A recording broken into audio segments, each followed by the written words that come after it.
Good evening, everyone. My name is Yurika Uematsu Bhuiyan, and I work for NewVision Solutions Ltd in Bangladesh. We are a research and consultancy firm, and we mainly focus on Japanese businesses doing business in Bangladesh. So today I'll be talking about NipponEthics stakeholder model. So here we are. Hopefully you can see my screen, and I am going to maximize it. Okay. All right, so we'll start off by introducing what NipponEthics is about, and then I will use an Aristotelian virtue approach and analyze 5 key stakeholders, namely the customers, shareholders, employees, suppliers, and finally the environment. And then I will build a visual model, a simplistic model called NipponEthics stakeholder model, and finally we will conclude with any limitations of my study. So first, why are we doing this particular model called NipponEthics? So over the years, we see that the business philosophy is gradually evolving. So back in the old days, we had the traditional business model guided by Adam Smith's invisible hand in the pursuit of self-interest. Now we're seeing that there is a rise of more socially conscious businesses. And we see more and more interest in stakeholder theory, which means that now there is an interest of being green, being sustainable, caring about who work for you and how you are paying them, etc. So we have a lot of negative focus on recurring business scandals. And at the same time, we have a lot of positive focus on new business expectations, such as green initiatives and sustainability. So we'll be looking at Japan in particular because Japan has developed its business philosophy in a very unique way, given its over 250 years of sakoku, its isolation. So a favorite quote of mine from Amartya Sen, he calls Japan the most successful capitalist nation in the world that flourishes economically with a motivation structure that departs firmly and often explicitly from the pursuit of self-interest, which is meant to be the bedrock of capitalism. So interestingly, although Japanese companies are profitable, in many ways, many scholars compare them to mura, the village, because they do a lot of a sense of a community. And at the same time, they are still able to make profit. So we'll be looking at Japanese companies, how they manage 5 vulnerable stakeholders, to see how are they managing this unique balancing mechanism that lead to their success. So let's start by looking at how Japanese companies manage customers. So we are aware of the saying, customer is king, but Japan takes that a step further and says, actually, no, customer is God. So, kyakusama wa kami-sama. That's a common saying here. And it originates from the hospitality culture and the Samurai Bushido Code. So back in the old days, if you had visitors at your door, you would consider it good luck and good fortune from the gods. And so you would be very nice to them. Also, the Samurai Bushido Code of politeness as an extremely important part to maintain harmony still exists to this day. And we see that as part of customer service here as well. So in 1994, there was an analysis done by Hanon and Sano, and they analyzed 19 Japanese companies.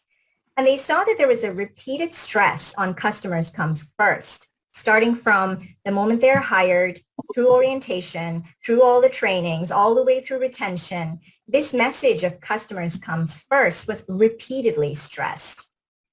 And although that's not uncommon in any country, what makes Japan's customer service quite unique is also the fact that they really gave a lot of importance to personal contact.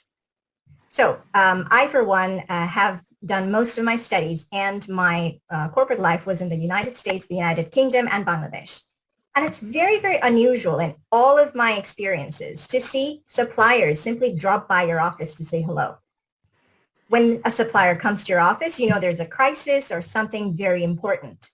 But in Japan, that is quite common to have suppliers just drop by to say hello, aisatsu, come over for seasonal gift giving, or any excuse to really make that personal contact, which is interesting and also much appreciated in Japan as well. So there was a study, cross-cultural study done in 2009, where 700 senior managers in Japan and 700 senior managers in the United States were compared. And they found that Japanese companies tend to place a greater importance on the performance of these account reps and technicians, so that personal contact, when determining how happy they are with the overall service. So that's what we find out about the customers. So let's move on to shareholders. How do Japanese companies manage shareholders? So although shareholders are the owners of the company, interestingly, the popular consensus is that the company belongs to all the stakeholders. A stark 97% think that shareholders are not the only owners, and it's the stakeholders that own the whole company. And 97% also think that job security is more important than dividends, which is a stark contrast to US and UK managers' points of views. When we look at the corporate governance structure, we see that the shareholders choose the board of directors with their votes, and then sort of take a back seat and leave the management decisions to them and rarely intervene unless there has been a consistent loss for many years. Within corporate governance, we have inside shareholders and also outside shareholders. Inside shareholders are cross-holding partners, including the main bank, and outside shareholders are mostly foreigners and individuals, which tend to have a high turnover rate. So when it comes to voice within corporate governance in terms of crisis, the inside shareholders do have a voice, which they really don't use much. And the outside shareholders do not have voice in corporate governance, and they're actually only recognized in the financial market, which means that external monitoring such as hostile takeovers are inconceivable in Japan. So the popular consensus of the company being owned by all the stakeholders and the corporate governance structure really allows Japanese companies to focus on long-term gains instead of short-term profits. Another interesting tidbit is that Japanese CEOs are among the lowest paid in the world, with significantly small proportion of their compensation tied to stock options, which is quite interesting because in the United States, for example, CEOs are paid very high, and at the same time, a large proportion is tied to stock options so that the CEO's interests and the shareholders' interests are aligned. So we'll find out in the case of Japan what kind of control systems they have in place, because obviously they're not using the same ones as the United States. So when it comes to employee management, Japan has a very unique way of employment in the sense that they generally tend to hire university graduates at a particular season when they're graduating.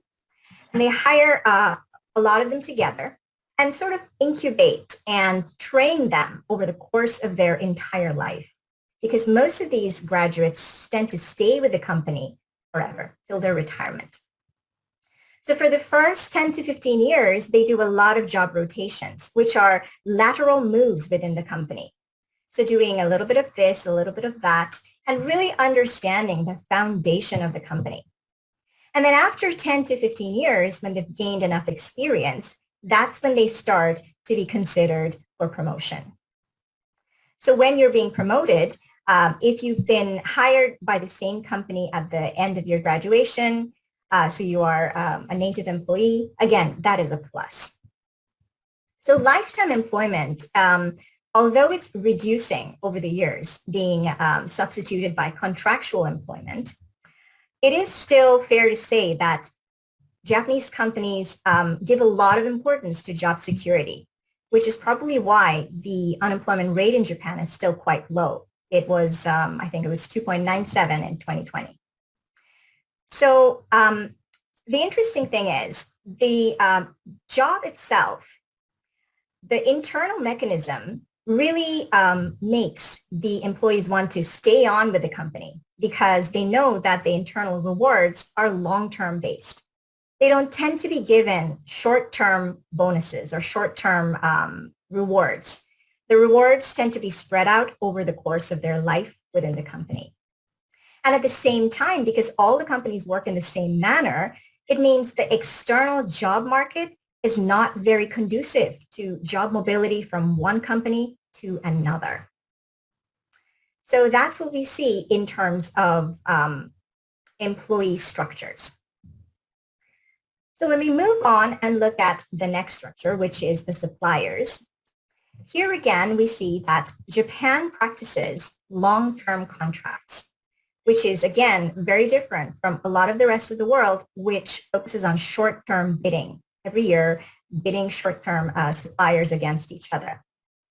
So in Japan, we see long-term cooperative relationships with the suppliers, and it's really supportive, and it creates a goodwill and increased cooperation. And in fact, there's quite a lot of research that says that if you have long-term contracts, then there is increased supplier performance, which leads to competitive advantage.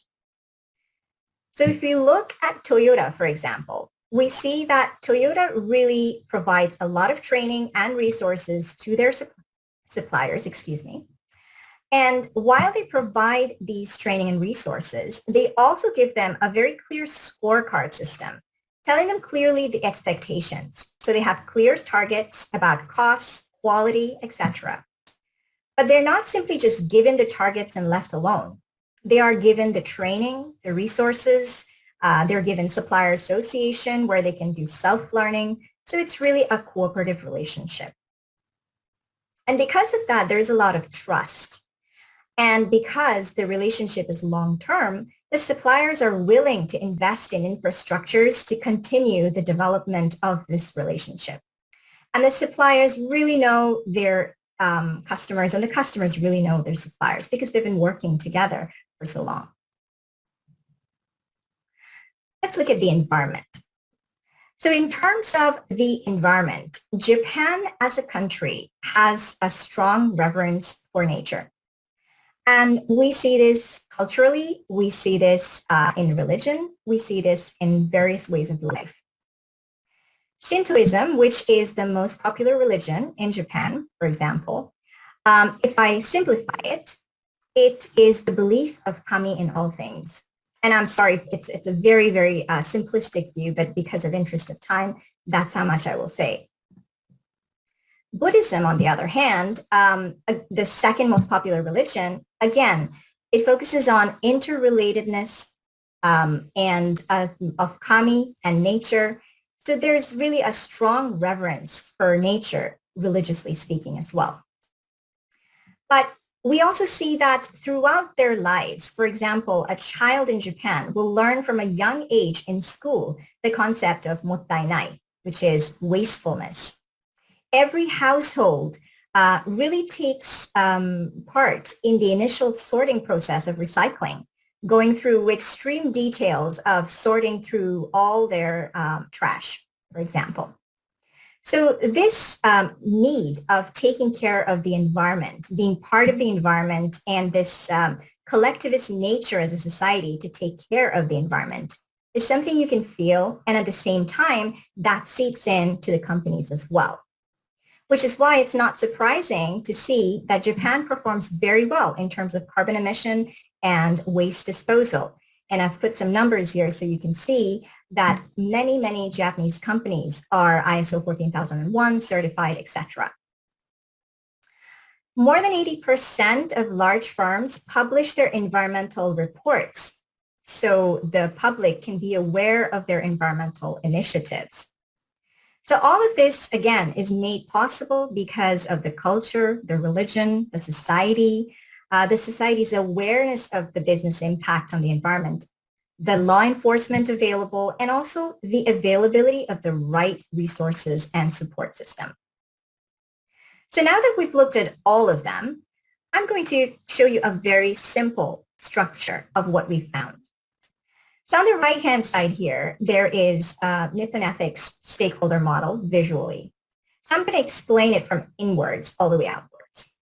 So we see at the very center, the core of the company is customers, because customers are at the center.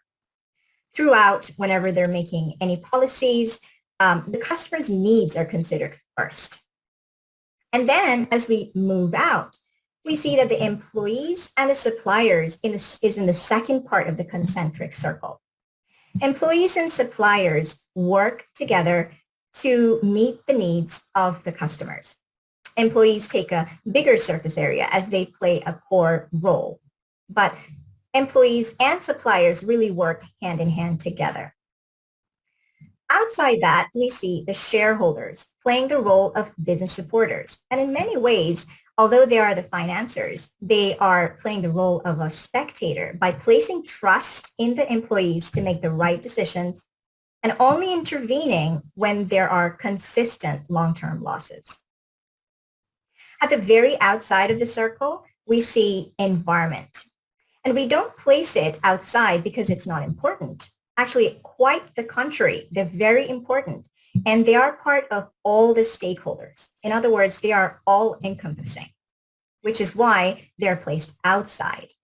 Because of the collectivist nature of the society, all the different stakeholders know their role and their need to take care of the environment.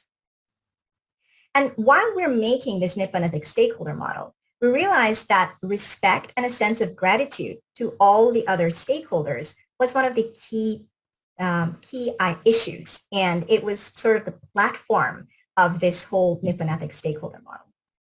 In other words, the employees are fully aware that without the suppliers, they cannot really serve the customers. The shareholders trust the employees and the employees trust the shareholders. So there is this respect and gratitude and a collectivist nature, which makes this whole unique balance work well.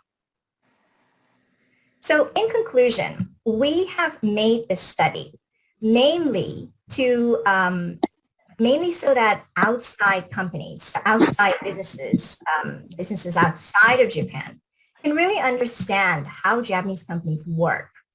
In other words, how do they pursue a model that is not entirely profit-driven and still stay profitable? But we also hope that NipponEthics stakeholder model can be used domestically to aid the assessment of imbalance in Japanese business failure scenarios. So as with any study that tries to simplify a very complex world, there is some information that is lost in the process, but it doesn't mean that those are unimportant. For example, we couldn't focus on competitors, business communities, government. We couldn't focus on part-time employees, and we mainly focused on business customers and not individual customers like myself. So overall, even though we did not focus on those things, it doesn't mean they're not important. In fact, if anything, they're very important and should be considered for future research. And that is where I'd like to end. Thank you very much for listening. Thank you for your attention. Aliardo, over to you.